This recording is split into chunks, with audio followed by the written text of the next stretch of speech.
Now when Jesus returned, the crowd welcomed him, for they were all waiting for him.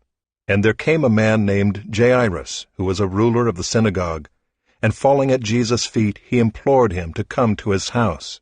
For he had an only daughter, about 12 years of age, and she was dying.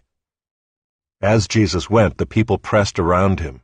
And there was a woman who had had a discharge of blood for 12 years, and though she had spent all her living on physicians, she could not be healed by anyone. She came up behind him and touched the fringe of his garment, and immediately her discharge of blood ceased. And Jesus said, "Who was it that touched me?" When all denied it, Peter said, "Master, the crowds surround you and are pressing in on you." But Jesus said, "Someone touched me, for I perceive that power has gone out from me." And when the woman saw that she was not hidden, she came trembling and falling down before him, declared in the presence of all the people why she had touched him, and how she had been immediately healed. And he said to her, "Daughter, your faith has made you well. Go in peace."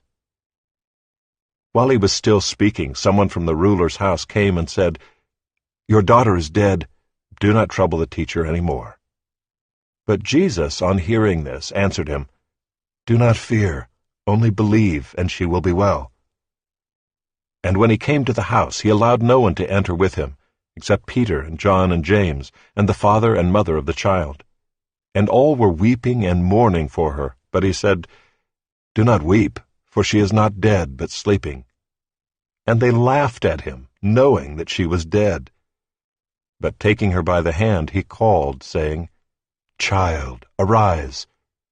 And her spirit returned, and she got up at once. And he directed that something should be given her to eat.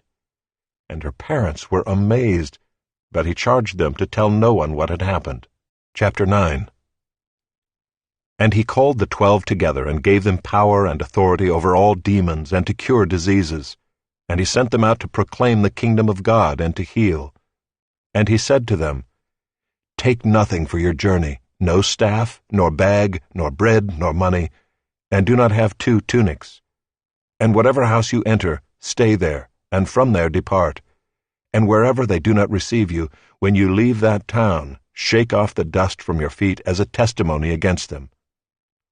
And they departed and went through the villages, preaching the gospel and healing everywhere.